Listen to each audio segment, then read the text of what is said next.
नमस्कार, स्वागत है आपका लोकतंत्र में। मैं हूं आपके साथ अनंत। योगी सरकार की आते ही सत्ता में एक तेजी देखने को मिल रही है। कई नई योजनाएं, नए फरमान के साथ पुरानी सरकार के कामकाज का लेखा जोखा भी लिया जा रहा है। इन सबको अगर प्रदेश के विकास के साथ जोड़कर देखा जाए तो कितना असर इसका हो रहा है या होगा, साथ ही साथ फेरबदल जो लगातार की जा रही है उसके क्या मायने हैं।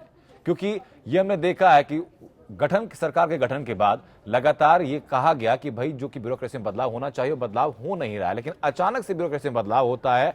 20 चेहरों को बदल दिया जाता है, कुछ को नई जिम्मेदारी सौंपी जाती है। तो अखिलेश सरकार में जो चेहरे तेज तर्रार अधिकारी के तौर पर गिने जाते थे उनको वेटिंग लिस्ट में रख दिया जाता है। उसके बाद जो पुराने कामकाज हैं, जो पुराने फैसले हैं पुरानी सरकार के, उन तमाम फैसलों पर सवाल उठाए जा रहे हैं। तमाम कामकाज का लेखा जोखा अब मांगा जा रहा है। इस फेरबदल के क्या मायने हैं, लोकतंत्र में आज इसी पर चर्चा करेंगे।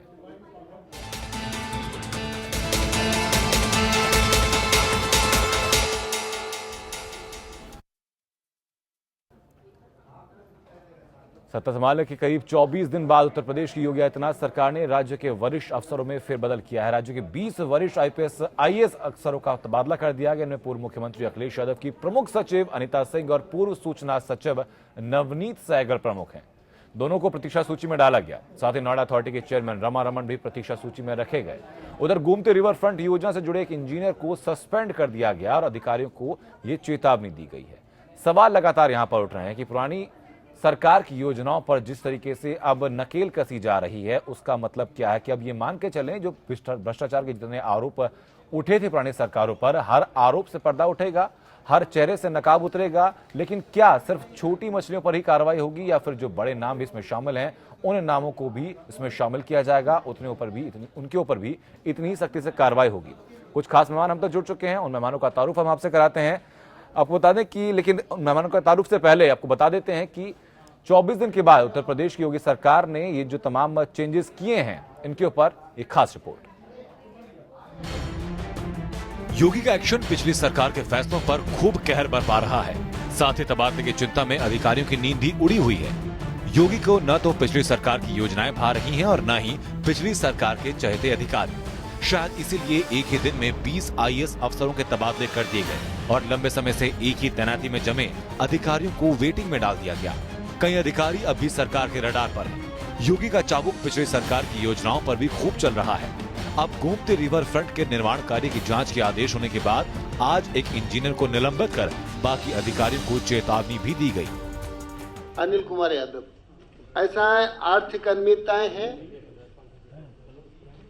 काफी आर्थिक अनियमितताएं हैं, इस कारण से इनको निलंबित कर दिया गया है। सरकार ने बीते दिनों कई फैसले लिए हैं। गोमती रिवर फ्रंट की जांच हाईकोर्ट की रिटायर्ड जज को सौंपने के आदेश, पिछली सरकार में शुरू की गई सभी योजनाओं पर से समाजवादी नाम को हटाने के आदेश, नई खनन नीति बनाने के साथ पिछली सरकार में हुए अवैध खनन के जांच के आदेश, पिछली सरकार में बटे सभी राशन कार्डों पर से अखिलेश की तस्वीर हटाने के आदेश, जेपीएनसी और पुराने लखनऊ में सौंदर्यकरण के नाम पर हुए खर्च की जांच, सपा सरकार में बंटने वाले यश भारती सम्मान को खत्म करने के आदेश, पिछली सरकार के कार्यकाल में बने आगरा एक्सप्रेसवे की जांच की बात। देखिए, अधिकारी किसी दल से नहीं संबद्ध होते। अधिकारी उस समय सरकार ने किन अधिकारियों को कौन सा दायित्व सौंपा, 5 वर्ष के दौरान बहुत सारे अधिकारी इधर से उधर हुए। आज सरकार परिवर्तित हुई है। अधिकारियों को अपने हिसाब से, जिसकी योग्यता गुणवत्ता के हिसाब से जिसको जहां रखना चाहिए, ये सरकार का प्रेरोगेटिव है। इस संबंध में मैं नहीं समझता हूँ किसी प्रतिक्रिया की आवश्यकता है। तबादले सामान्य प्रक्रिया है। गवर्नमेंट जब बदलती है तो वैसे भी काफी संख्या में तबादले होते हैं। योगी सरकार ने उन अधिकारियों को पैदल कर दिया जो हर सरकार में खास बने रहे, जिनमें सबसे पहले नंबर पर प्रमुख सचिव सूचना और प्रमुख सचिव पर्यटन रहे नवनीत सहगल, जिन्हें अब प्रतीक्षा रद्द कर दिया गया। पिछली सरकार में पंचम तल पर बादशाह दिखाने वाली अनिता सिंह को किनारे लगा दिया गया और इनका चार्ज प्रधान सचिव अवनीश अवस्थी को सौंप दिया गया। योगी की नजरें अफसरों पर कुछ इस कदर टेढ़ी हैं कि योगी अपने लोक संकल्प पत्र के वादों को पूरा करने के लिए केंद्र से कई अधिकारियों को यूपी भेजने की फरमाइश भी कर चुके हैं। Bureau report, APN. कुछ खास मेहमान हमारे साथ जुड़ चुके हैं, उनका तारुफ आपसे कराते हैं। हमारे साथ अतुल चंद्रा हैं, अब वरिष्ठ पत्रकार हैं, पूर्व आईएएस ऑफिसर एसपी सिंह साहब हमारे साथ हैं और मोहम्मद शोएब हमारे साथ हैं समाजवादी पार्टी से। बहुत बहुत स्वागत आप सभी लोगों का। शुरुआत एसपी सिंह साहब मैं आप ही से करूंगा। ब्यूरोक्रेसी की दुनिया को करीब से देखा है और पॉलिटिकल इंटरफेरेंस कितना होता है ये भी आप बेहतर तरीके से समझते हैं। अभी तक इतना वक्त हो गया नई सरकार बने हुए, लगातार ये सवाल उठाया जा रहा था कि भाई ब्यूरोक्रेसी में कोई बदलाव नहीं हो रहा है, लेकिन अचानक से इतना बड़ा बदलाव होना, क्या इसके पीछे कारण माना जाए? देखिए, अचानक बदलाव तो नहीं है, काफी समय 25-26 दिन बाद हुआ है जी। और ये तो छोटा सा बदलाव है एक्चुअली। और छोटे से बदलाव थोड़ा कंफर्टिंग है, सुकून देने वाला इसलिए है कि कुछ बड़े मठाधीश लोग जी जो पूर्व 2 सरकारों में एक जॉइंटली लोकप्रिय थे जी और लोकप्रिय नहीं, आकाओं के प्रिय थे, उनमें से कुछ लोगों को हटा के किनारे किया गया है जी। लेकिन अभी बहुत बड़ा जो तबका है वो अभी बाकी है एक्चुअली जी। अभी तो वो हटना है, हो सकता है फेजेस में हटे वो जी। और मैं मानता हूं कि जनता को इससे बहुत सुकून मिलता है, जनता को मैसेज जाता है कि भाई जो अधिकारी मठाधीश थे, नोन थे, जिनके बारे में ये आ रहा था कि पिछली दोनों सरकारों के वो इक्वली प्रिय थे, तो उनको थोड़ा किनारे किया गया है। तो इसलिए अभी छोटा एक बदलाव है ये। मुझे लगता है अभी तमाम बदलाव और होने हैं। करीब 20% जो डिपार्टमेंट ऐसे हैं जिनमें संवेदनशील पद होते हैं और उन पदों पे जो लोग आसीन हैं और लंबे समय से आसीन हैं, दोनों सरकारों में रहे हैं, कॉमन रहे हैं, मुझे लगता है उनका नंबर भी आएगा जी। और ये ट्रांसफर कोई पनिशमेंट नहीं है एक्चुअली जी। लेकिन अभी तो लोग प्रतीक्षा ये बात करेंगे कि ट्रांसफर करके ये लोग तो खुश होंगे जो मठाधीश ने ट्रांसफर कर दिया हमारा, एसपी सिंह साहब, बच गए। ट्रांसफर हुआ है वो बात तो सही है, लेकिन लेकिन 20 नामों में 8 नाम ऐसे हैं, मसलन नवनीत कुमार सहगल हैं, रमा रमण हैं, डिम्पल वर्मा हैं, अमित कुमार घोष हैं, अनिता सिंह हैं, हरिओम हैं, दीपक अग्रवाल हैं, विजय कुमार यादव हैं, जो कि प्रतीक्षारत हैं। उनका नया डिपार्टमेंट अब तक डिसाइड हुआ भी नहीं है। और उधर से खबरें ये भी आ रही है कि केंद्र से भी सिफारिश की है योगी सरकार ने कि भाई वहां से कुछ बेहतर लोग यहां पर भेजे जाएं। तो अब इसका मायने हम क्या निकालें, क्योंकि ये वो नाम है जो पिछली सरकार में बहुत तेज तर्रार समझे जाते थे। देखिए, प्रदेश के अंदर अधिकारियों की कमी थोड़ी आज भी जी। IAS, IPS और IFS का जो प्रीमियम कैडर है उसमें 450 अधिकारी हैं जो प्रदेश के अंदर हैं ऑलरेडी मौजूद जी। तो इसलिए ये मत मान के चलिए अधिकारियों को दिल्ली से बुलाने की आवश्यकता है जी। यहाँ पे अधिकारी हैं, अच्छे ईमानदार, अच्छे एफिशिएंट अधिकारी हैं जो किनारे हैं किसी कारण से, उन अधिकारियों से काम लिया जा सकता है। इसलिए दिल्ली से सबको बुलाने की आवश्यकता नहीं है जी। तो मुझे लगता है कि यहाँ पे ऑलरेडी बहुत अच्छे अधिकारी हैं जिनमें से कुछ की तैनाती अभी हाल में हुई है जी। और अच्छे अधिकारी हैं जिनको मुझे लगता है कि सरकार को काम लेना चाहिए जी। और मुझे उम्मीद है कि सरकार उनसे काम लेगी। ठीक है, अतुल चंद्रा साहब, क्या ये माने कि चूंकि निजाम बदले हैं इसलिए वजीर बदले जा रहे हैं, उनकी जगह बदली जा रही है? नहीं, देखिए, एक तो ये नॉर्मल या रूटीन प्रैक्टिस समझ लिए होती है कि सरकार बदलती है तो अफसर भी बदलते हैं जी। और चूंकि उत्तर प्रदेश की ये खासियत रही है कि IAS अधिकारी या PCS अधिकारी दलों से जुड़े हुए रहते हैं जी। पॉलिटिकली इंक्लाइंड रहते हैं, उनके एफिलिएशंस बड़े मजबूत रहते हैं, तो उसी हिसाब से अधिकारियों का चयन होता है जी। अब चुनाव के दौरान इनमें से जो अधिकारी आज हटाए गए हैं उनमें से कईयों के खिलाफ खुलकर मंच से भारतीय जनता पार्टी के नेताओं ने बोला था। लखनऊ आगरा एक्सप्रेसवे की बात तो सबको मालूम है, उसके बारे में केशव प्रसाद मौर्य जी ने कई बार कहा जी। अनीता सिंह के बारे में तो इतनी चर्चाएं थीं, इतनी उनके खिलाफ बातें होती थीं, लेकिन ताज्जुब ये होता था कि वो क्यों बनी हुई हैं जी। कोई कहता था कि वो मुलायम सिंह के नजदीक हैं, कोई कहता था कि नहीं वो अखिलेश यादव भी उनको बहुत मानते हैं। तो अच्छा, आप कहते हैं कि तेज तर्रार, तो तेज तर्रार के किस मायने में वो तेज तर्रार थे? पैसा बनाने में। क्या वो सरकार के लिए पैसा बनाने में या अपने लिए पैसा बनाने में तेज इसका तर्रार जवाब थे? मोहम्मद शाही से ले लेते हैं। शाही साहब, अनीता जी के ऊपर जो बात उठी है, तो चंद्रा जी ने कही है, उनके ऊपर कई दफा आक्षेप लगे, सवाल उठाए गए, तो दोनों सवाल का जवाब मैं चाहूंगा कि तेज तर्रार किस मायने में उनको समझा जाता था कि उस पद पर बनी हुई थी और क्यों बनी हुई थी, काबिलियत क्या थी? आनंद जी, देखिए, किसी भी सरकार की, कोई भी सरकार आती है, चाहे वो हमारी हो, बीएसपी की हो, बीजेपी की हो, कांग्रेस की हो, जी। किसी की भी हो, XYZ, हर सरकार अपने हिसाब से अधिकारियों की नियुक्ति करती है, इसमें कोई भी अछूता नहीं है। ये कहना सरासर गलत है कि आज अच्छे अधिकारी आ गए या कल बुरे थे या कल अच्छे आ गए तो आज बुरे आ गए, ऐसा कतई नहीं। आप अधिकारी उन्हीं में से लाएंगे, कोई अधिकारी बुरा नहीं है। आपको काम लेने की उनकी एफिशिएंसी क्या है ये आपके ऊपर निर्भर करती है, आप उनसे काम कैसे लेना चाहते हैं जी। ये कहीं आप ये कहना पूरी तरह से गलत है। मैं इत्तेफाक नहीं रखता इस बात से कि आज जो अधिकारी आ गए वो बहुत अच्छे हैं, जो कल अधिकारी थे वो पूरी तरह से बेईमान थे या कैसे थे, मैं ये नहीं कह रहा, मैं ये नहीं कहता। इल्जाम लगा देने भर से कोई आदमी बेईमान है। मैं एक बहुत इंपॉर्टेंट बात करूंगा जी। जैसे अभी आपने अपने विजुअल में एक बात दिखाई रिवर फ्रंट की जी, रिवर फ्रंट की। हाँ। जब उत्तर प्रदेश सरकार ने उस पे एक पूर्व जस्टिस श्री आलोक सिंह साहब को नियुक्त कर दिया जांच के लिए, हाँ। इन बिटवीन द टाइम, और अगर उन समय के बीच में आप किसी को सस्पेंड करते हैं तो बड़ा अजीब सा लगता है। अगर उस दरमियान जो आपने एक 3 हफ्ते का जो वक्त दिया है उस जांच का फाइनल करने का, अगर उसमें जांच में कुछ नहीं निकलता तो उस जांच में कुछ न निकलने के पीछे कौन लोग जिम्मेदार होंगे? वो जो जिन शख्सों के ऊपर जांच हो रही है, बहुत जल्द हमारे साथ बीजेपी से दिनेश सिंह जी भी जुड़ेंगे, उनसे इस बात का जवाब हम लेंगे। लेकिन एक सवाल मैं आपसे जानना चाहूंगा, नहीं, रमा रमन के बारे में बड़ा सवाल है ये समान इस वक्त का जो वक्त का पैसा खर्चा हो रहा है, जो जनता का पैसा खर्चा होगा, जो आप मीडिया पे बड़ी बड़ी बातें करते हैं कि ये होगा वो होगा, अगर मान लीजिए आपने एक सस्पेंशन कर दिया, जब जांच चल रही है तो उसको जांच का इंतजार करना चाहिए।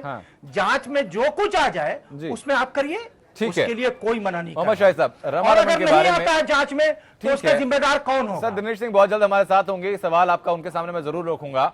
रमा रमन के बारे में आपने कहा था कि भाई बहुत तेज तर्रार जो अधिकारी हैं इनका कोई सब्स्टिट्यूट नहीं है, लेकिन अगली सरकार की आते उनको प्रतीक्षा रद्द कर दिया जाता है, तो या तो उनकी काबिलियत पर सवाल या संशय नई सरकार को है, या फिर आप लोगों ने गलत काबिलियत उनकी प्रोजेक्ट की हुई थी? नहीं, मैं उसी पे बता रहा हूं। मैंने कहा ना, देखिए कोई भी अधिकारी खराब नहीं होता है और कोई भी अधिकारी बहुत ज्यादा अच्छा भी नहीं होता।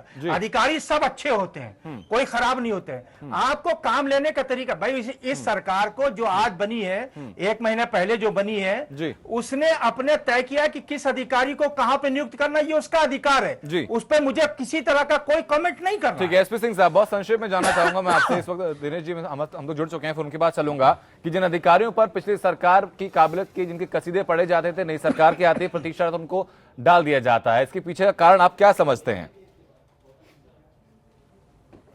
अब देखिए, नोएडा, ग्रेटर नोएडा जो एक चारागाह थी पिछली दोनों सरकारों में, और जिस तरह से नोएडा, ग्रेटर नोएडा में भूमि के आवंटन, भू उपयोग का परिवर्तन, जो ब्याज की माफी और तमाम तरह के लाभ और फायदे दिए गए, नोएडा एक्सटेंशन के तमाम घोटाले हैं, आवासीय सोसाइटी को लैंड के आवंटन है, वो चारागाह थी पिछली 2 सरकारों के लिए। और उस दोनों सरकारों में जो अधिकारी तैनात थे उन्हीं के माध्यम से सारी अनियमितताएं की गई। जी, अब ये ट्रांसफर तो पनिशमेंट है नहीं, अभी जांच तो हुई नहीं है, लेकिन जांच से पहले उन अधिकारियों को हटाना जरूरी था ताकि निष्पक्ष जांच हो सके। जांच तो सीबीआई भी कर रही है नोएडा, ग्रेटर नोएडा की। तो इसलिए ये कहना कि वो तेज तर्रार अधिकारी थे, अगर तेज तर्रार अधिकारी हैं तो यादव सिंह का प्रमोशन क्यों किया? यादव सिंह को इंजीनियर चीफ किसने बनाया? यादव सिंह को बहाल किसने किया? ये तो वही अधिकारी थे, किसने बहाल किया? तो यादव सिंह पनिशमेंट हो सकता है, तो जो यादव सिंह को प्रमोट करने वाले, यादव सिंह को तैनात करने वाले, बहाल करने वाले, वो लोग दोषी क्यों नहीं हो सकते? तो ये प्रश्न तो पुरानी सरकारें वो जवाब देंगी ना उन प्रश्नों का। तो वाजिब बात है। आनंद जी, मैं एक बीच में बात आनंद जी, मैं एक बीच में थोड़ा सा जवाब देना चाहता हूं। जी, एक प्रमुख सचिव है, आज भी उत्तर प्रदेश में एक प्रमुख सचिव है और बड़े पद पे है, प्रमुख सचिव आवास में, उन पर भी सीबीआई की इंक्वायरी चल रही है, उनके खिलाफ भी वारंट है। ये भी नहीं कि मैं कह रहा हूं, उनके पास वारंट है। बहुत अच्छी बात। तो उनको क्यों नहीं हटाते हैं? अगर आपको बहुत ट्रांसपेरेंसी दिखाने की बात कर रहे हैं आप, तो आप उनको भी हटाइए। स्टिल प्रिंसिपल सेक्रेटरी टू आवास, ठीक है, and additional secretary to chief chief secretary additional secretary. ठीक है सर, एसपी सिंह साहब आपके पास में आऊंगा, उससे पहले हम तक दिनेश जी जुड़ चुके हैं। सर बहुत स्वागत है आपका। इससे पहले मोहम्मद शाहिद ने दिनेश जी एक सवाल उठाया था कि भाई अनिल यादव को अपने सस्पेंड किया जांच पूरी होने से पहले ही, ऐसा आखिरकार ऐसा क्यों किया, जांच पूरी क्यों नहीं होने दी? असल में अब समाजवादी पार्टी के नेता और उनके कार्यकर्ताओं से पूछकर तो कोई काम भारतीय जनता पार्टी की सरकार करने से रही। इन्होंने किया, जब इनका वक्त था तो गाजीपुर से लेकर गाजियाबाद तक इन्होंने एक ही काम किया था कि एक जाति के लोगों को देख देख कर चुन चुनकर थानों में, जिलों में, हर जगह किया, और जितनी नियुक्तियां की सब किस तरह से उनका हश्र क्या हुआ आपने देखा, नंबर एक। दूसरी चीज आप कह रहे हैं कि आप सस्पेंड क्यों किए? भैया अगर किसी के खिलाफ आपको जांच करनी है तो निष्पक्ष जांच कैसे हो सकती है? मुझे लगता है कि उसको आप पद से हटा के ही निष्पक्ष जांच कर सकते हैं। रही बात दूसरी, अभी फिर से साथी ने कहा कि एक यहाँ सचिव हैं, उनको आपने क्यों नहीं बर्खास्त किया? तो आप सरकार में थे ना, आप कह रहे थे कि उनके खिलाफ जांच चल रही, तो आप ही कर दिए होते। तो चिंतित मत रहिए, इस सरकार में माननीय मुख्यमंत्री जी ने पहले दिन ही कह दिया है, देखिए सरकार कैसे चलेगी, सरकार की मंशा अधिकारी जान ले। और माननीय मुख्यमंत्री महोदय ने अपनी पहली बैठक में कह दिया, जो ईमानदारी से जो 15 से 18 घंटे तक काम कर सकते हो ऐसे अधिकारी अपना काम करें, नहीं तो अपना बोरिया बिस्तर बांध ले। इसमें हम जात पंथ मजहब देख के नहीं काम कर रहे हैं कि कौन किस सरकार में कैसा था, कौन किस सरकार। जो अच्छा काम करेगा, जो रिजल्ट देगा, वो अधिकारी निश्चित तौर पर। जो 20 बदलाव हुए हैं, 8 लोगों को जो प्रतिशत दर आपने रखा है, तो आपको लगता है कि भाई वो सरकार के मुफीद होकर काम नहीं कर पाएंगे, या सरकार की जो कार्यशैली है उसके अकॉर्डिंग काम नहीं कर पाएंगे, इसलिए प्रतिशत वो है? नहीं, देखिए इसके पहले तो सरकारें आती थी, पहले दिन ही काम करती थी ट्रांसफर पोस्टिंग। ये सरकार ने नहीं, अधिकारी वही हैं, वही लोग काम कर रहे थे, और पहले दिन से लोग चर्चा कर रहे थे कि फला जा रहे हैं, फला आ रहे हैं। ऐसा नहीं, ये सरकार, हमारी सरकार पिछली सरकारों की तरह कोई हड़बड़ी में हम गड़बड़ी नहीं करना चाहते हैं जी। इसलिए हम इंतजार कर रहे हैं, जो अच्छा काम कर रहे हैं और निश्चित तौर पर अच्छा काम करेंगे। हमारी सरकार सिर्फ चाहती है कि जो विकास के हमारे एजेंडे हैं, उस एजेंडे पर, और एक चीज जान लीजिए, जब सरकारें जैसी बनती हैं वैसे अधिकारी हो जाते हैं। जो सरकार का मूड वो सबसे पहले भाप लेते हैं, ब्यूरोक्रेसी भाप लेती है। तो सरकार काम करना चाहती है, इसलिए अगर काम करने वाले अधिकारी हैं तो साथ रहेंगे, उसमें कहीं से कोई दिक्कत नहीं है, ना तो किसी के सलाह की जरूरत है। ठीक है, एसपी सिंह साहब कुछ कहना चाह रहे थे जब मोहम्मद शाहिद ने प्रमुख सचिव आवास के बारे में बात कही थी? जब मैं कह रहा था, देखिए अभी तो शुरुआत है। जो दागी अधिकारी थे पिछली 2 सरकारों में, जो दागी अधिकारी थे, नॉन अधिकारी थे, उसमें से चंद अधिकारी तो हटे हैं। अभी तो आगे और अधिकारी हटने हैं जी। उनके खिलाफ दाग है, सीबीआई के नेट में है, तमाम अधिकारी हैं ऐसे, चिकित्सा है, आवास है, तमाम शिक्षा है। शिक्षा में बैठे हुए नकल माफिया का जो कोई प्रशिक्षण देने, जो प्रश्रय देते हैं, वो लोग बैठे हुए हैं। तो ये मान के चलिए सरकार ने सोच समझ के 25-26 दिन के बाद एक्शन लेना शुरू किया। ये एक्शन भी नहीं है, ट्रांसफर कोई पनिशमेंट तो है नहीं जी। ये तो उनको इसलिए बाहर किया गया है ताकि वहां जो घोटाले थे, उन घोटालों की जांच निष्पक्ष हो सके जी। क्योंकि अगर अधिकारी वहीं जमा रहेगा, नोएडा में जो अधिकारी घोटाले हैं उनकी जांच कैसे होगी? नोएडा में अधिकारी बैठा रहेगा। आवास विकास में कैसे जांच होगी अगर आवास विकास का प्रमुख सचिव जो दागी है वो वहीं बैठा रहेगा जी। शिक्षा में जो दागी है वो वहीं बैठा रहेगा। तो इसलिए अधिकारियों को फेजेज में करके एक साथ अगर हटाना है, मास ट्रांसफर करेगी सरकार, तो काम प्रभावित होता है। इसलिए धीमे धीमे करके जैसे समीक्षा हो रही है, मुझे लग रहा है कि सही कदम है। एक और महत्वपूर्ण बिंदु आपको बताना चाहता हूं जी। सरकार ने एक बहुत अच्छा कदम ये उठाया है कि मुख्यमंत्री कार्यालय के अंदर बहुत वरिष्ठ अधिकारी को तैनात नहीं किया है। आपको पता हो पिछली दोनों सरकारों के अंदर मुख्यमंत्री कार्यालय में एक प्रमुख सचिव ऐसा बैठता था जो एक पावर सेंटर बन जाता था। मुख्य सचिव है जो सीनियर मोस्ट ब्यूरोक्रेट है, ब्यूरोक्रेट है ब्यूरोक्रेसी के अंतर्गत। तो मुख्य सचिव के पद की गरिमा और डिग्निटी को रखा गया है। अगर मुख्यमंत्री कार्यालय में एक बहुत वरिष्ठ अधिकारी बैठ जाता है तो एक अलग पावर सेंटर बन जाता है जो चीफ सेक्रेटरी के पैरेलल हो रहा है। तो ये जो सरकार ने एक जो कदम उठाया है, ये एक पॉजिटिव संकेत है कि मुख्यमंत्री कार्यालय को ब्यूरोक्रेसी का एक अलग से पावर सेंटर नहीं बनने देना है। मुख्यमंत्री कार्यालय में जो अधिकारी तैनात है स्वच्छ छवि के होंगे और वो मुख्यमंत्री को असिस्ट करेंगे। ये एक मैसेज सरकार ने दिया है जो मुझे अच्छा लगा। ठीक है, दिनेश जी आपके पास मैं आऊंगा कि जब से सरकार बनी है तब से ताबड़तोड़ फैसले लिए जा रहे हैं, लेकिन ये भी एक प्रतीकात्मक रूप से सामने आया जा रहा है कि भाई जो पुरानी सरकार के जो भी फैसले थे, जो भी योजनाएं थी, उन सब फैसलों को पलटा जा रहा है, योजनाओं के नाम बदले जा रहे हैं। इसके पीछे का कारण क्या है? नहीं, देखिए सरकारें योजना लाती हैं, सरकारें योजनाओं पर काम करती हैं। सर योजनाएं वही हैं, सिर्फ नाम बदलने की बात यहाँ पर की गई है। अगर कोई इस तरह से किसी पार्टी का उसमें कोई प्रतिबिंब झलकता है तो सरकार को ये ना लगे कि किसी पार्टी की कोई कार्यक्रम है। हम किसी के नाम पे नहीं कह रहे हैं, हमने किसी भी योजना का नाम अगर इस तरह से अपनी पार्टी के नाम पे किया हो तब तो कहिए। हम चाहते हैं कि करप्शन फ्री और गुड गवर्नेंस देने वाली सरकार बने। जो हमारी केंद्र की सरकार है उसकी भी मंशा यही है और माननीय प्रधानमंत्री मोदी जी की इच्छा यही है कि हमारी जहां भी सरकारें हों वो करप्शन फ्री और गुड गवर्नेंस पे, क्योंकि हम चाहते हैं कि एक पारदर्शी प्रशासन हम दे सकें। और निश्चित तौर पर आप देख लीजिए अनंत जी कि इसके पहले भी सरकारें चली हैं और सरकारें कहीं ना कहीं दूसरे दल की भी होंगी, लेकिन एक अल्प अवधि में जो रिजल्ट आपको देखने को उत्तर प्रदेश में मिल रहा है, अभी आज ट्रांसफर हुआ है ना, आप मान रहे हैं, वो भी बहुत कम। वही अधिकारी हैं, आज भी मैं निवेदन कर रहा हूं, वही अधिकारी हैं, वही कर्मचारी हैं, सिर्फ सरकार बदली है। ठीक है सर, वही मैं कह रहा हूं ना, सिर्फ सरकार बदली और सरकारी योजना क्रियान्वयन कराएगी, तो फिर योजनाओं के नाम बदलने की जरूरत क्यों पड़ी? क्योंकि हर पार्टी जो है प्रतीकात्मक रूप से कोई ना कोई योजना अपनी लाती है। बीजेपी की बात करते हैं, दीनदयाल उपाध्याय ग्राम ज्योति योजना आपकी तरफ से आई थी, दीनदयाल उपाध्याय ग्रामीण कौशल योजना आई थी, दीनदयाल उपाध्याय श्रमेव जयते कार्यक्रम शुरू किया गया था। नहीं, किसी में पार्टी का नाम नहीं था। हाँ। अभी जो पिछली सरकार है, किसी आप दीनदयाल उपाध्याय के ऊपर अपनी विभूति होने का दावा कौन ठोकता है? क्या कांग्रेस करती है, समाजवादी पार्टी करती है? नहीं, हम समाजवादी पार्टी योजना नहीं शुरू की ना। आप व्यक्ति, एक ऐसे व्यक्तित्व जिसको सिर्फ भारतीय जनता पार्टी नहीं, मुझे लगता है कि अगर दूसरे दल के लोग भी पंडित दीनदयाल उपाध्याय को कौन नकार सकता है? जो अंतिम व्यक्ति के उदय की बात करते थे ना, जो सारी सरकारों का, ये भारतीय जनता पार्टी सरकार की ही सिर्फ बात नहीं है कि हम ही उनके चिन्हों पर चले। ठीक, उन्होंने तो कहा अंतिम व्यक्ति का उदय, और सरकार का काम ही क्या है? सर, आदर्शवादी बात आपने कही है ये, मुझे तो अच्छा लगता है। आदर्शवादी बात सर आपने कही है, लेकिन बीजेपी के ऑफिस में ही पंडित दीनदयाल उपाध्याय जी की हमने फोटो लगे देखी है, कांग्रेस के ना ऑफिस में ना किसी और के, तो जनता के मन में संदेश क्या जाएगा?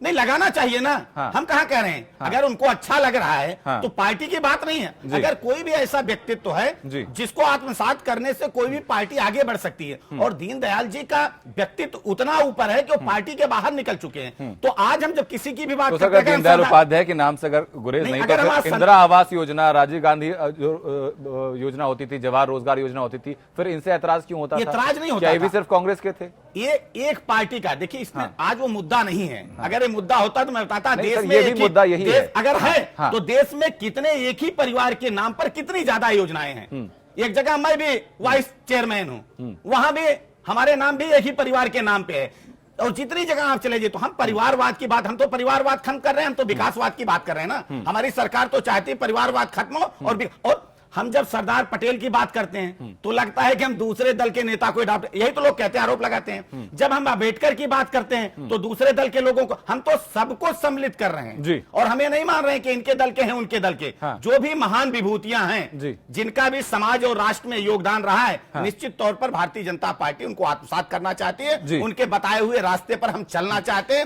चाहे वो श्यामा प्रसाद मुखर्जी जी हो, चाहे पंडित दीनदयाल। अतुल चंद्र जी, आपके पास मैं आऊंगा। जो फैसले पलटे जा रहे हैं उनमें सबसे जो एक हाईलाइट होकर जो फैसला सामने आ रहा है वो है कि तमाम योजनाओं में से समाजवादी शब्द हटाया जा रहा है।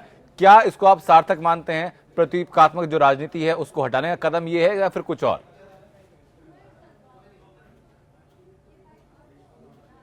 अतुल जी। नहीं, ये आनंद जी, ये प्रतीकात्मक क्या है? ये तो एक ये भी जैसे ट्रांसफर्स होते हैं ना, उसी तरह से ये भी एक प्रोसेस है पॉलिटिकल चेंज का, जब गवर्नमेंट बदलती है तो जी। कांग्रेस के किसी नेता का नाम के नाम से जो भी पॉलिसीज हैं वो डिसकंटिन्यू कर दी गई है या उनका नाम बदल दिया गया है जी। सिर्फ सरदार पटेल का नाम लेकर के रखा गया है जी। अंबेडकर का नाम रखा गया है, वो दूसरे कारणों से रखा गया है जी। अब अगर मान लीजिए सत्ता परिवर्तन होता है तो ये सारे नाम जो बदले गए हैं, दीनदयाल उपाध्याय जी के नाम पर योजना है या किसी और के नाम पर है, तो वो दूसरी सरकार बदल दी जाएगी। तो एक ये प्रैक्टिस है। अब दिनेश जी का कहना यह है जी कि समाजवादी पेंशन योजना सिर्फ एक पार्टी का प्रतीक है जी, इसलिए उसको बदला गया है। क्या अगर ये लोहिया पेंशन योजना होती तो ये नाम बदला जाता या नहीं, ये प्रश्न करने वाला होगा जी। वाजिब बात है आपकी। वरना ये एक आप देख लीजिए, कहीं पर भी अगर सत्ता परिवर्तन होता है तो पहले ये होता है कि नाम से अगर किसी दल को फायदा हो रहा है, कोई भी राजनीतिक फायदा हो रहा है, तो उसको फौरन रोका जाता है या बदला जाता है। जी। समाजवाद से समाजवादी पार्टी तो लोगों के दिमाग में बनी रहेगी, इसलिए वो नाम बदलना बहुत जरूरी है। ठीक है, और एसपी वो सिंह कर साहब दिया आपके पास मैं आता हूं कि जिस दल के द्वारा नाम दिया जाता है कि उस योजना का इंपैक्ट उसके क्रियान्वयन पर भी पड़ता है। ब्यूरोक्रेसी में आप लंबा वक्त, आपका लंबा अनुभव आपका रहा है, क्या आप कहेंगे इस बारे में? देखिए, नाम कोई हो उसका स्वरूप ना बदले, कंटिन्यूटी बहुत जरूरी है परियोजना की। जी। देखिए, मनरेगा है वो पूर्व से चल रही है, कांग्रेस के जमाने से, आज भी है, थोड़ा बहुत परिवर्तन आया है, लेकिन परियोजना वही है। अब कोई भी नाम रख लें उसका। अब समाजवादी पेंशन है, वो पेंशन चूंकि गरीब को मिल रही थी, उसका पुनरीक्षण कर रहे हैं, वो अच्छी बात है, करिए जरूर, आप देखिए कहीं गलती तो नहीं हुई है। नाम उसका कोई भी बदले नहीं, गरीबों को मिलने वाला लाभ और उनके लाभ की योजनाएं हैं, उनको वो कंटिन्यू रहे। अगर डिसकंटिन्यू होंगी तो लोगों को नुकसान होता है एक्चुअली। तो इसलिए ये तो ठीक है कि भाई आप पुरानी सरकार, क्योंकि समाजवादी शब्द पुरानी सरकार का प्रतीक है, और पुरानी सरकार चूंकि वो जनमत खो चुकी है, उस नाम को क्यों रखा जाए, ये जस्टिफाइबल है, उस नाम को कंटिन्यू किया जाए, और किसी को बुरा भी नहीं मानना चाहिए इसमें। लेकिन मैं ये मानता हूं कि जितनी भी सरकारी योजनाएं हैं, उस सरकारी योजनाओं को किसी व्यक्ति के नाम पे या किसी ऐसे नाम से जिससे किसी पॉलिटिकल पार्टी की तरफ इंगित हो, वो नाम रखना, सारी पॉलिटिकल पार्टी कंसेंसस कर ले कि ऐसे नाम हम नहीं रखेंगे, तो ये और अच्छा संदेश जाएगा। सारी दुनिया में ऐसा ही है। कहीं भी आप, अमेरिका में जितनी डेवलपमेंट स्कीम्स हैं, किसी राष्ट्रपति के नाम के पीछे नहीं है, वो देश के पीछे है। ठीक है, मोहम्मद शाहिद साहब, नाम में बदलाव किया गया है, समाजवादी शब्द को हटा दिया गया है, समाजवादी पार्टी इस बात से ठीक है कि फिर या कुछ आपत्ति है इस मामले में? देखिए, मैंने आपको पहले भी कहा, मैं फिर कह रहा हूं, समाजवादी नाम से किसी को आपत्ति नहीं होना है। समाजवाद का मतलब है समाज में जो आखिरी हिस्से पे बैठा हुआ व्यक्ति है, उसके चेहरे पे मुस्कान लाना। समाजवाद का मतलब है बराबरी। समाजवाद का मतलब ये नहीं है कि किसी पार्टी का नहीं है। समाजवाद कोई आज यहाँ हिंदुस्तान का नहीं, पूरी दुनिया में रहा। आप यूगोस्लाविया से लेकर चाहे वो कहीं चाहिए, चाहे पूरी दुनिया में कहीं जाइए, समाजवाद से जो समाज के आखिरी हिस्से में बैठा व्यक्ति है, समाजवाद, उसके चेहरे पे खुशी लाने का नाम है समाजवाद। समाजवाद, देखिए मैंने आपको पहले भी कहा, ये सरकार का अपना खुद का फैसला है। वो क्या करती है क्या नहीं करती है, ये उसको वो तय कर रहा है। वो कौन सा नाम रखिए, जैसा भी उन्होंने कहा कि दीनदयाल उपाध्याय जी जो आरएसएस के प्रमुख कार्यकर्ता थे, ये कहना गलत है कि अगर उनके नाम से कोई स्कीम रखी जाएगी वो भारतीय जनता पार्टी की नहीं होगी।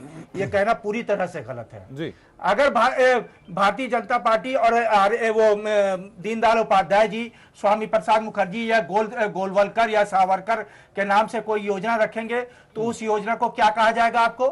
वो कहा जाएगा आरएसएस की और भारतीय जनता पार्टी की योजना है।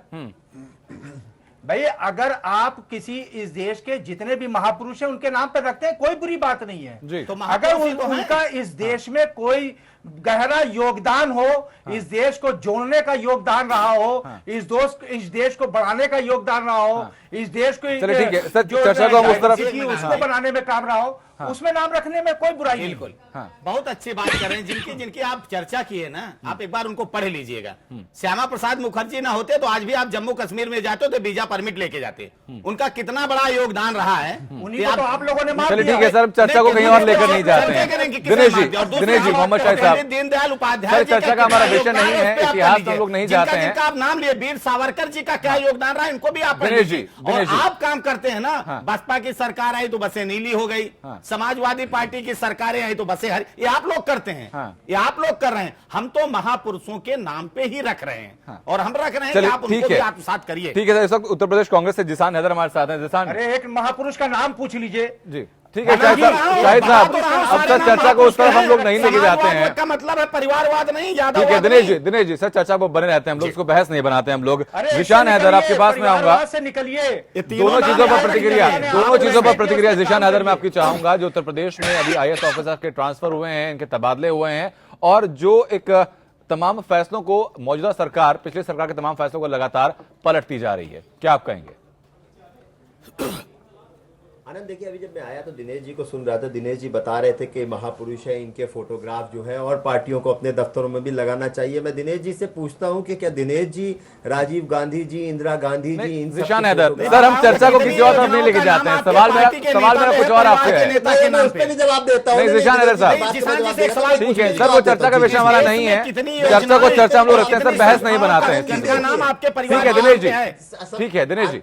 जिशान हैदर, सवाल मेरा आपसे कुछ और था सर। पार्टी के अगर देखिए जी जी देखिए, मैं उसी पे आता हूँ जी। देखिए, अगर जो आखिरी इंसान है उसको फायदा मिल रहा है तो समाजवादी उसका नाम हो उस परियोजना का, या उसका दीनदयाल उपाध्याय जी के नाम पे हो, चाहे वो किसी नाम पे हो, उससे फायदा पहुंचना चाहिए। जो उस आखिरी इंसान जिसको फायदा पहुंचाने के लिए वो योजना लाई गई है, पहली चीज। दूसरी चीज, जो आईएएस के ट्रांसफर या ब्यूरोक्रेट्स के ट्रांसफर्स की आप बात कर रहे हैं, हमें लगता है देखिए ये एक प्रक्रिया है। हो सकता है कि वो आईएएस उस सरकार को लगता हो कि उनके लिए लाभकारी थे, काम अच्छा कर रहे थे, वो अपने डिपार्टमेंट में काम अच्छा कर रहे थे।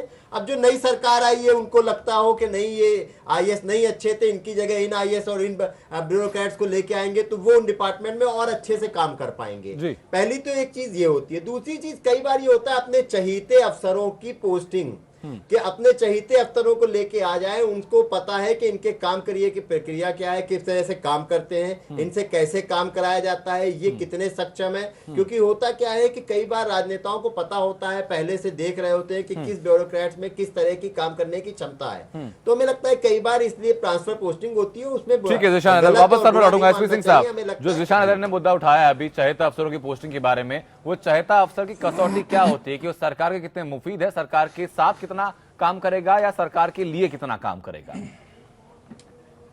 पहले आपको मैं ट्रांसफर पॉलिसी का याद दिला दूं जी। 2014 में डीओपीटी ने एक सर्कुलर जारी किया था जिसमें ऑल इंडिया सर्विसेज, 3 सर्विसेज है ऑल इंडिया सर्विसेज जी, आईएएस, आईपीएस, आईएफएस, इनके ट्रांसफर के बारे में गाइडलाइंस जारी की थी। उस गाइडलाइंस में यह कहा गया था कि कोई भी अधिकारी इन सर्विसेज का 2 साल से पहले ट्रांसफर नहीं होगा एक पद से जी। अगर ट्रांसफर किया जाता है तो सिविल सर्विसेज बोर्ड, जो चीफ सेक्रेटरी की अध्यक्षता में है, उसकी अध्यक्षता में ये निर्णय लिया जाएगा, कारण बताया जाएगा कि क्यों इसको 2 साल से पहले ट्रांसफर किया जा रहा है। ये नीति आज भी लागू है जी, और ये सारी सरकारों को सोचना चाहिए था। पिछली 2 सरकारों ने तो ये सोचा नहीं। अभी मुझे उम्मीद है कि आने वाली जो सरकारें हैं वो सोचेंगी इसको जी। भारत सरकार की तरफ से एक पॉजिटिव संकेत जो गया है वो मैं आपको बता दूं कि जो मिनिस्टर वहां पे हैं वो मिनिस्टर की पसंद के अधिकारी, सेक्रेटरी या प्राइवेट सेक्रेटरी उनको नहीं मिले हैं जी, और ये परंपरा तोड़ी गई है, जो एक अच्छा संकेत है। मुझे भरोसा है कि उत्तर प्रदेश में भी वही परंपरा कायम होगी, जिसमें मिनिस्टर, चूंकि एक गठजोड़ बन जाता है नेतागणों का और अधिकारियों का, जो अपनी पसंद का प्रमुख सचिव लाते हैं, पसंद के अधिकारी लाते हैं। हाँ। मुझे भरोसा है कि उस तरह की चीज उत्तर प्रदेश में नहीं होगी। अगर नहीं होगी तब तो मानेंगे कि परंपरा टूटी है। हाँ। और आने वाले समय में देखना पड़ेगा, क्योंकि अभी समय बहुत कम हुआ है, 25-26 दिन हुए हैं। हाँ। तो अभी किसी चीज को किसी कसौटी पे परखना या कोई कमेंट करना मेरे ख्याल में मेरे लिए उचित नहीं है, और जो अभी नहीं किया जा सकता। लेकिन अतुल चंद्रा साहब, इतिहास पर अगर नजर डालें तो क्या ये रहा है कि ब्यूरोक्रेसी और पॉलिटिकल नेक्सस जो रहा है वो उसने किस ट्रेंड पर काम किया है? देखिए, असल में ब्यूरोक्रेट का रोल क्या होता है, काम क्या होता है जी। एक तो होता है एडवाइस करना पॉलिटिकल लीडरशिप को, सही एडवाइस देना बहुत जरूरी काम होता है जी। और उसके बाद फिर जो भी ऑर्डर्स होते हैं उनको एग्जीक्यूट कराना जी। जो हमने देखा है पिछले सरकारों में, उसमें उन लोगों ने एडवाइस देने वाला काम तो किया नहीं, बल्कि जो भी आदेश उनको दिया गया गलत या सही, उसको उन्होंने इंप्लीमेंट करवाया जी। उससे क्या हुआ कि एक नेक्सस बन गया। अब जैसे शिक्षा विभाग में एक नेक्सस बना हुआ है जी, एक ही अधिकारी सालों से उस विभाग में बने हुए हैं जी, सस्पेंड भी हो चुके हैं जी। रमा रमन को सुप्रीम कोर्ट के कहने पर हटाया गया वहां से जी, ठीक है। प्रदीप शुक्ला तो थे ही, उसके अलावा एक और आईएएस अधिकारी हैं उनको भी सुप्रीम कोर्ट के कहने पर हटाया गया जी। इससे पहले मुलायम सिंह की सरकार में अब चहेते अफसर कैसे बनते हैं, इसीलिए बनते हैं कि उनके सारे गलत सही काम वो कर लेते हैं। आज जैसे आज एक IAS अधिकारी हटाए गए हैं जी। उनको भी जबरदस्ती हटाया गया है, क्योंकि वो खनन में जिस तरह से काम कर रहे थे वो पहले भी हटे थे, लेकिन फिर उनको अखिलेश यादव ने दबाव में आकर के वापस ले लिया था जी। अगर आप याद करें तो AP सिंह जो मुख्य सचिव हुए थे जी। उनके मामले में क्या हुआ था, मुलायम सिंह उनको छोड़ ही नहीं रहे थे, जबकि सब जानते थे कि वो बहुत भ्रष्ट अधिकारी हैं। तो फिर सुप्रीम कोर्ट को बीच में आना पड़ा जी। लेकिन क्यों अतुल चंद्रा जी, अगर सब जानते थे कि भ्रष्ट अधिकारी हैं, उसके बावजूद आला कमान का मोह भंग ना होना, वो नहीं, आला कमान का मोह भंग इसलिए ना हो क्योंकि वो अधिकारी कमाऊपुत है, हाँ, पैसा कमाने में मदद करते हैं जी। वो जो आमदनी का जरिया होता है, हाँ। उसमें वो एक मिडिल मैन का काम करते हैं। तो जब अधिकारी एक मिडिल मैन वाली हैसियत में आ जाते हैं जी। तब फिर वो गवर्नेंस वाला पार्ट जो होता है वो कॉम्प्रोमाइज हो जाता है जी। और यही सबसे बड़ा इश्यू होता है। अब जैसे अभी सचिव मुख्यमंत्री की बात आप करिए जो रखे गए हैं जी। फिलहाल जितना हमको आज सूचना मिली है जी। ये प्रमुख सचिव मुख्यमंत्री जो थे उनकी तुलना में बहुत ही लो प्रोफाइल हैं और इनके खिलाफ कोई ऐसा आक्षेप अभी नहीं लगा है। जैसा बहुत सारे अधिकारी जो आज हटाए गए उनके बारे में आप किसी से भी बात कर लीजिए, लखनऊ में या दिल्ली में ब्यूरोक्रेसी में, को वेटिंग पे सब रखा आपको गया बता देंगे कि ये अधिकारी ऐसा है जी।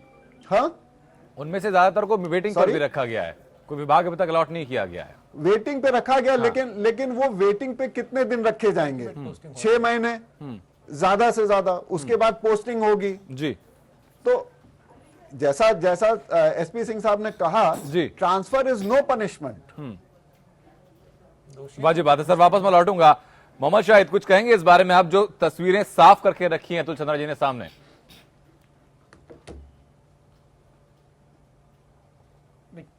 किस बारे में अतुल आनंद जी? सर वही उन्होंने बोला है कि जो चहेते अधिकारी थे सबको पता था कि भ्रष्ट हैं, उसके बावजूद भी क्यों आला कमान का मोह भंग नहीं होता था, और आला कमान का नाम भी उन्होंने साफ तौर पर लिया है। नहीं, ऐसा नहीं है। मैंने आपसे बताया कि उसमें कोई जरूरी नहीं है कि जितने अधिकारी थे, मैंने पहले भी कहा था जब आपने हमको पहले राउंड में जब शामिल किया था जी, मैंने तब भी ये बात कही थी कि सारे अधिकारी कोई भ्रष्ट नहीं होते हैं। हाँ। ऐसा नहीं है। इल्जाम लगा देने भर से ना कोई सरकार भ्रष्ट होती है ना कोई अधिकारी भ्रष्ट होता है। जब तक उसकी आप कोई जांच कराइए, कोई प्रूफ अच्छा, मानते हैं कि मैंने अभी तो आप मानते हैं कि ब्यूरोक्रेसी पॉलिटिकल नेक्सस जो क्रिएट होता है उसमें पॉलिटिकल फायदे के लिए ब्यूरोक्रेसी का इस्तेमाल किया जाता है, ये बात मानते हैं आप? ऐसा होता है? टेलीविजन पे कहना आसान है। देखिए सुनिए, ये टेलीविजन पे कहना आसान है, ये कहना आसान है सर। नहीं, सवाल ऐसा नहीं है। ये मेरा सवाल है मोहम्मद शाहिद आपसे, ऐसा होता है कि नहीं होता है? सुनिए, हमारे देश में हिंदुस्तान में कोई भी सरकार आजादी से अब तक जितने सफिशिएंट मतलब एफिशिएंट अधिकारी हैं उन सब की सेवा लेने का अधिकार सरकारें लेती हैं और उनका काम होता है। ऐसा नहीं कि वो सारे के सारे बेईमान हो गए। किसी तरह का इतनी जल्दी इल्जाम लगा, मैंने आपसे पहले नहीं, इल्जाम किसी के ऊपर, सबके ऊपर नहीं है मोहम्मद शाहिद। जो एफिशिएंसी की बात आपने की है, वो एफिशिएंसी को कैसे तोला जाता है, मैंने सिर्फ ये सवाल आपसे किया है। किसको नहीं रखना चाहिए, मैंने सिर्फ ये सवाल किया कि सर उस एफिशिएंसी को कैसे तोला जाता है? एक एफिशिएंसी उसके वर्क से तोली जाती है। अगर वो काम अच्छा कर रहा है तो कोई बुरी बात नहीं, उसको रखना चाहिए। आप उसके पर कौन क्या कहता है उसकी चिंता नहीं करनी चाहिए। अगर प्रदेश की तरक्की में उसकी काबिलियत सामने आ रही है तो उसको रखना चाहिए। ठीक है सर। आनंद जी, हम बिल्कुल रखना चाहिए। मैं बिल्कुल इस बात से बीच में मैं इत्तेफाक नहीं रखता कि उसको आपके कहने पे हम हटा दें। ठीक है, नहीं, हम उस काबिलियत को सर सुप्रीम कोर्ट के कहने पे तो आप हटाते ही हैं, तब तो हटाना आपको पड़ता ही है। वापस मैं लौटूंगा आपके पास। नहीं, सुनिए, देखिए, सुप्रीम कोर्ट को हम मानते हैं, हम क्योंकि संविधान को मानते हैं। मजबूरी है मानना, इसके अलावा कोई ऑप्शन नहीं है। संविधान को नहीं मानते वो लोग नहीं हटाते हैं। ठीक है, सुनिए, हम एक छोटी सी बात बस सामने रख रहे हैं। खैर AP सिंह अकेले नहीं थे, नीरा यादव को भी सुप्रीम कोर्ट के कहने से हटाया गया था। हम सिर्फ इतनी बात करेंगे कि 2 तरह के आईएएस अफसर होते हैं जी। एक वो जो गलत काम करने के लिए राजी हो जाते हैं और दूसरे वो जो मना कर देते हैं जी। वो एफिशिएंट होते हुए भी वो कह देंगे कि देखिए हमसे ये काम नहीं हो पाएगा और उनको सरकार किनारे कर देती है। लेकिन जो भ्रष्ट होते हैं वो सरकार का डंडा दिखा करके काम करवा लेते हैं, उनकी छवि बन जाती है तेज तर्रार की। जब तक सीबीआई इंक्वायरी या उनके खिलाफ कोई एक्शन ना हो तब तक वो बहुत अच्छे अधिकारी बने रहते हैं। ये एक बहुत बड़ी विडंबना है। जी बिल्कुल, आपने सही बात की सर। लेकिन सीबीआई जांच की बात की, एसपी सिंह साहब के पास मांगो कि अभी वापस सीबीआई जांच की बात हुई जिसमें एक आपके आईपीएस ऑफिसर और एक नेताजी की वॉइस के सैंपल भी ले जाएंगे। मामला कुछ पुराना जरूर लेकिन बेहद गंभीर वो मामला है कि फोन पर धमकी का मामला। अगर जरा सी भी सच्चाई इसके अंदर आती है तो क्या इसको भी विडंबना कहा जाएगा? देखिए, नेताओं द्वारा अधिकारियों को प्रताड़ित करने की कोई अकेली घटना नहीं है वो जी। उनको डराना धमकाना, डरा धमका के अपनी लाइन पे लाना, ये तमाम नेता करते हैं, कोई एक नेता नहीं करता है जी। और ये स्थिति इस प्रदेश के अंदर दुर्भाग्यपूर्ण 10-12 साल में हुई, उससे पहले नहीं थी। हाँ। उससे पहले नेतागण अधिकारियों के साथ बदतमीजी नहीं करते थे जी। नेतागण अधिकारियों के साथ धमकाते नहीं थे। ये मेरी 34 साल की नौकरी मैंने देखा है, मैंने कांग्रेस का शासन भी देखा है। हाँ। सबका शासन देखा है। हाँ। कांग्रेस के शासन में भी कोई बदतमीजी अधिकारियों के साथ कभी नहीं होती थी। मैं तारीफ नहीं कर रहा हूँ, बदतमीजी कभी नहीं होती थी। अब ये पोजीशन हो गई कि बदतमीजी हो रही है, धमका रहे हैं, डरा रहे हैं ताकि वो लाइन पे आ जाए। अगर ऐसा किया है जी और जांच में सिद्ध होता है तो दोष सिद्ध होता है तो दंडित होंगे, चाहे कोई भी सही, बड़ा हो चाहे छोटा हो। बिल्कुल होना चाहिए। एक पॉइंट में यह कहना चाहता हूं, देखिए वर्तमान सर एक पॉइंट और कह दूं अगर आपकी अनुमति हो। जी जी जी जी। देखिए, वर्तमान सरकार का जो रिजॉल्व है, उनका यह कहना है कि हम भ्रष्टाचार को बर्दाश्त नहीं करेंगे। जीरो टॉलरेंस की बात हो रही है। अभी तो समय आएगा तब देखेंगे जी। जीरो टॉलरेंस की जो बात हो रही है उसमें उन्होंने जो अधिकारियों को भी ट्रांसफर किया है जी, उसके कारण क्या हो सकते हैं जी? या तो वो अधिकारी दोषी हैं या वो अधिकारी जांच में व्यवधान बन सकते हैं या उनकी छवि खराब है। देखिए, लोकतंत्र में परसेप्शन से चलता है जी। अगर जनता ये मानती है कि अमुक अधिकारी का परसेप्शन खराब है, दागी है जी, उसको जो सरकार जनमत प्राप्त करती है वो अगर उसको नहीं हटाती है, दंडित नहीं करती है तो जनता में मैसेज गलत जाता है। तो मुझे लगता है कि वर्तमान सरकार ने ये संकेत देने की कोशिश की है कि यस परसेप्शन के लिए कि हमें दागी बर्दाश्त नहीं है। माने कि जो अभी कहा है एसपी सिंह साहब ने कि भाई हर सरकार में देखा है, मतलब कुछ 10-12 साल में देखा है कि भाई अधिकारियों के ऊपर दबाव बनाया जाता है, तो आपकी सरकार में ये चीज नहीं होगी, इसको आश्वस्त आप कर सकते हैं? आनंद जी, अभी 3 साल से सरकार चल रही केंद्र में जी, एक भी अधिकारी बता दे, एक भी सेक्रेटरी सचिव बता दें कि कोई दबाव में काम कर रहे हो। क्योंकि अगर आपको रिजल्ट चाहिए तो फिर ईमानदारी से आप चाहते हैं, अधिकारी से भी हम कह रहे हैं और नेता से भी कह रहे हैं कि आप चाहते हैं कि आप दौड़ में प्रथम स्थान प्राप्त करें। लेकिन तकरीबन पौने महीने से सरकार चल रही है, राज्य में 3 मामले ऐसे आ चुके हैं जहां पर सड़क पर अधिकारियों के साथ हाथापाई की गई। हाथ भी खुले होने चाहिए। और दूसरी एक चीज आ रहा हूं आपकी जी, और 4 पुलिस वालों को पर आक्रमण हुआ, 3 की हत्याएं हुई। जरा 1 मिनट रुक जाइए, हम सुन रहे थे, आपको सुन लीजिए, फिर आप प्रश्न भी पूछ लीजिए। कर्मचारियों की हत्या भी हुई। और आप अभी एक सैंपल लेने की बात करें तो अकेली घटना नहीं, जहां आप बैठे हैं इसी जनपद में गौतम बुद्ध नगर में एक महिला आईएएस अधिकारी थी, इसलिए कि अनाधिकृत रूप से अगर बाउंड्री बन रही तो उसको रुकवा दिया जाए तो आप उसका ट्रांसफर कर देंगे, आप उसको सस्पेंड। पुरानी बातों की जगह सर हम इसी सरकार के उस पर आ जाते हैं। इतने ही कम कार्यकाल में 3 घटनाएं तो एपीएन खुद प्रमुखता से दिखा चुका है कि जब अधिकारियों को फोन पर धमकी दी गई, उसकी वर्दी उतरवाने की बात की गई, बीच सड़क पर मेरठ की सर घटना है जबकि बीच चौराहे पर अधिकारी के साथ धक्का मुक्की की गई, हाथापाई की गई, वो भी इसलिए क्योंकि नेता का बेटा हूटर बजा रहा था गाड़ी में, उसने उसको रोक दिया। तो ये चीज तो आपकी सरकार में भी चालू है। ये इस सरकार में होने जा नहीं रहा। हम पहले उस दिन भी आपने रिएक्शन पूछा था, मैंने भी कहा कि अगर कोई भी कानून हाथ में लेता है, किसी दल का हो, किसी का बेटा हो, तो कानून अपना काम करेगा। ये भारतीय जनता पार्टी की सरकार है, योगी की सरकार है, ये मोदी जी की सरकार है केंद्र में। इसलिए हम नहीं, पिछले बार की तरह नहीं होने जा रहा है ना। पिछली सरकार में अब उदाहरण दो तो ठीक नहीं लगता है कि पिछली सरकार में तो ये हालात हो गए थे कि दरोगा कप्तान को आंख दिखाता था, वो ट्रांसफर कराता था कप्तान की। ये स्थिति नहीं होने जा रहा है। जो ईमानदार अधिकारी हैं, चलिए सर, एसपी सिंह साहब ने कहा कि बहुत कम वक्त हुआ है, अभी जज करना ठीक नहीं है और आगे जरूर इस चीज को हम लोग। सुनिए, और एक चीज और कहना चाहिए, देखिए जब नेता गड़बड़ होता है ना तो उसके नेता मुख्यमंत्री नहीं कभी हटाते हैं, तो उनको जनता हटा देती है, जैसे पिछली सरकारों को किया। सर उस टाइम में सर 5 साल लगते हैं, जनता का बहुत डैमेज हो चुका होता है। लेकिन जब अधिकारी गड़बड़ हो, मान लीजिए काम नहीं, अगर ठीक से काम कर रहे हैं तो उनको हतोत्साहित। ठीक है सर, मैं वापस लौटूंगा आपके पास, दिनेश जी वापस लौटूंगा। जिशान हैदर कुछ कहना चाहते हैं बीच में, जिशान हैदर अपनी बात रखिए आप। देखिए, मुझे लगता है कि मैं एसपी सिंह साहब की बात से सहमत हूँ। देखिए, अधिकारियों के 2 पहलू होते हैं, सिक्के के 2 पहलू होते हैं जी। या फिर अधिकारी देखिए रीढ़ की हड्डी है सर किसी भी सरकार की। एक अगर हम ज्यादा दिन तक किसी को रख लें तो कई ऐसे डिपार्टमेंट आपको दिख जाएंगे जिसमें किस तरह का भ्रष्टाचार हुआ है और सालों से जमे हुए हैं जी।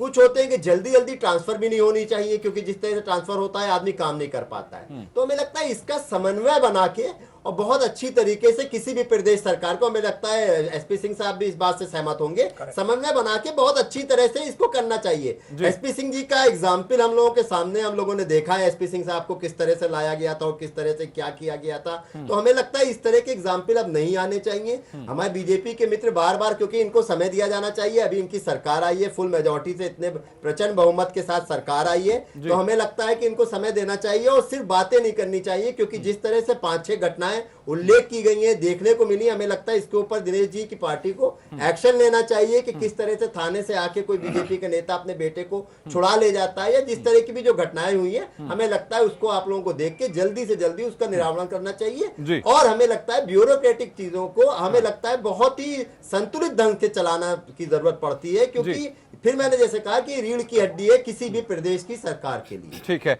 अब्दुल चंद्रा जी, चर्चा के अंतिम दौर में एक छोटा सा रिएक्शन में लेना चाहूंगा आपका कि जो साइकिल ट्रैक को पर हथौड़ा चलाने की बात की जा रही है, उसके ऊपर भी क्या अब इससे फायदा होने जा रहा है? क्या ऐसा नहीं कि जनता का नुकसान होगा? पहले जनता के पैसे से बनाए गए, अब फिर वापस उनको तोड़ा जाएगा, फिर वहां पर कुछ और बनाया जाएगा। देखिए, नुकसान तो होगा जनता का ही, पैसा तो देना पड़ेगा जी। पहले सरकार में पता नहीं कितने ठेकेदार ये साइकिल ट्रैक बनाने के चक्कर में पैसा कमा ले गए जी।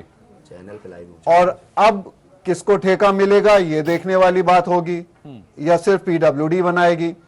अभी जो हम लोग हैं, हमारे लोग नहीं, हम सभी लोग जो लखनऊ में रहते हैं जी, उनको साइकिल ट्रैक का कॉन्सेप्ट ही नहीं समझ में आता है, क्योंकि हम लोग में रोड सेंस बिल्कुल नहीं है जी। हम लोग साइकिल ट्रैक पे आप देखिए तो सब्जी वाला खड़ा है, मूंगफली वाला खड़ा है, मोटरसाइकिल वाला निकल रहा है। कभी किसी ने इस बात को समझाने की कोशिश नहीं करी या रोकने की कोशिश नहीं करी कि भाई ये साइकिल वालों के लिए है सिर्फ जी। तो हम लोग अपनी तरफ से नहीं मानते, तो इसलिए उस साइकिल ट्रैक का बनना ही गलत था। और कई ऐसी जगह साइकिल ट्रैक बनाया गया है जहां पे सड़क पर पैदल चलने की भी जगह नहीं है जी। मोहम्मद शाहिद मानते हैं प्लानिंग की कमी रही आपकी सरकार की, जनता का पैसा भी वेस्ट हुआ, अब उसको तुड़ान में वापस हमारा पैसा वेस्ट होगा। देखिए, ये नई सरकार आई है उत्तर प्रदेश के मुख्यमंत्री श्री योगी जी ने, उसमें जांच बैठा दी है। अब जांच होने दीजिए, उस पे जांच के दरमियान पे किसी तरह का कमेंट हमारी तरफ से मुनासिब नहीं बनता है जी। चलिए ठीक है, दिनेश जी आपके पास मांगो इस चीज को लेकर कि क्या खामी पाई आप लोगों ने कि भाई साइकिल ट्रैक को तोड़ दिया गया? बेहतर तो था कि लोग आराम से अलग ट्रैक पर साइकिल लेकर चलेंगे, एक्सीडेंट भी कम होंगे। देखिए, अभी जैसे दिल्ली में भी बीआरटी कॉरिडोर बना था, तो उसको क्यों खत्म कर दिया गया? जब आपकी दूरदर्शिता नहीं होती है, जैसे आप ही कह रहे थे पैनल पे कि कई जगह ऐसे साइकिल ट्रैक बन गए हैं जहां सड़क पर चलने का रास्ता नहीं है, जहां पर गाड़ियां ठीक से नहीं जाती, वहां भी आपने साइकिल ट्रैक बना दिया। आपने साइकिल ट्रैक बना दिया तो वहां अतिक्रमण हो गए। तो निश्चित तौर पर पहले प्लानिंग होनी चाहिए, और ये मंशा सरकार की नहीं कि हमको साइकिल ट्रैक तो तोड़ देना चाहिए क्योंकि पिछली सरकार ने बनाया है। निश्चित तौर पर उन चीजों को ध्यान में रख के ही कोई निर्णय किया जाएगा। जैसे दिल्ली में आपने बीआरटी कॉरिडोर बना लिया था, आप देखिए जब से कॉरिडोर बना था तब से भयंकर जाम, और बना इसलिए था कि जिससे वहां जाम ना लगे जी। आप साइकिल ट्रैक इसीलिए बनाए थे कि जिसमें साइकिल पर चलने वाले लोग उस ट्रैक से जा सकें, लेकिन वहां पैदल भी जा रहे हैं, वहां ठेले भी लग रहे हैं। कोई सरकार के पास कोई योजना नहीं थी कि जो साइकिल, जो खुमचे वाले हैं, जो ठेले वाले हैं, जो पटरी वाले हैं, ये कहां बैठ के सब्जियां बेचेंगे। तो इसलिए मुझे लगता है कि हमारी सरकार जो भी फैसला करेगी वो सोच समझ कर करेगी। एसपी सिंह साहब, अगर साइकिल ट्रैक की बात पिछली सरकार ने किया था इसलिए इसको ऐसा कर दिया। एसपी सिंह साहब, अगर सिर्फ साइकिल ट्रैक की बात करते हैं तो कमी आपको प्लानिंग में नजर आती है या फिर एग्जीक्यूशन में? देखिए, मैं अधिकारियों की कमी ढूंढता हूं जी। नेतागण की कमी खाली कर लेना। ये जब प्लान हो रहे थे साइकिल ट्रैक, कहां फीजिबिलिटी है अथवा नहीं है, कहां बन सकता नहीं बन सकता है, कहां बनाना चाहिए नहीं बनाना चाहिए, ये अधिकारियों ने, जो विकास प्राधिकरण के अधिकारी थे, नगर निगम के अधिकारी थे, क्या उन्होंने वो परामर्श दिया या अंधे होके जो नेतागण ने कहा उनका हुक्म मानते हुए उसको बना दिया? और ऐसे ऐसी जगह साइकिल ट्रैक बने हैं, मैं कई जिलों में गया हूं जहां फीजिबिलिटी नहीं है, जरूरत नहीं है, वहां सड़कें नहरों है, वहां बनाकर रख दिया उन्होंने, क्योंकि उनका इंटरेस्ट था बनाने में। बनाएंगे, कंस्ट्रक्शन होगा, कमीशन मिलेगा, औने पौने दाम में बनाएंगे, और बहाना क्या होगा कि मुख्यमंत्री का ड्रीम प्रोजेक्ट है। ये चीजें हुई हैं एक्चुअली। इसमें खाली एक नेतागणों को दोष देना या किसी को देना मेरे हिसाब से वो न्याय संगत नहीं होगा। ईमानदारी की बात मैं कर रहा हूं। हाँ, पहली चीज तो ये कि साइकिल ट्रैक की आवश्यकता कहां है जी। जहां आवश्यकता है, मुझे लगता है आज की सरकार भी वो बरकरार रखेगी। जहां आवश्यकता नहीं है उनको हटाने में कोई बुराई नहीं है। अगर वो जनता के लिए व्यवधान क्रिएट कर रही है, ट्रैफिक की प्रॉब्लम क्रिएट कर रही है, सड़क बहुत नैरो हो गई है, तो साइकिल ट्रैक को रखने का कोई औचित्य नहीं है जी। उसको हटना ही चाहिए जी। लेकिन जहां पे व्यवधान नहीं है, जहां आदमी साइकिल चला सकता है, लोग ठेली पटरी लगा रहे हैं, जहां कोई व्यवधान नहीं है, मुझे लगता नहीं है कि सरकार उसको हटाएगी। चलिए ठीक है सर, बहुत बहुत शुक्रिया आप सभी लोगों का। तो चंद्रा जी, दिनेश सिंह जी, एसपी सिंह साहब, मोहम्मद शाहिद जी अब तक चर्चा में शामिल होने के लिए, चर्चा को बेहतर बनाने के लिए। नई सरकार आई है, नए निजाम है, नए वजीर तैनात किए जा रहे हैं। उम्मीद हम करते हैं कि बदलाव कुछ होगा और सकारात्मक बदलाव होगा। हालांकि वक्त बहुत कम हुआ है मौजूदा सरकार को, लेकिन फिलहाल कुछ और वक्त दिया जाना चाहिए और ये उम्मीद की जानी चाहिए कि बेहतर चीजें उत्तर प्रदेश के लिहाज से होने वाली हैं। लोग फिलहाल सिर्फ इतना रुकेंगे ब्रेक के लिए, ब्रेक के उस पार खबरें लगातार जारी रहेंगी।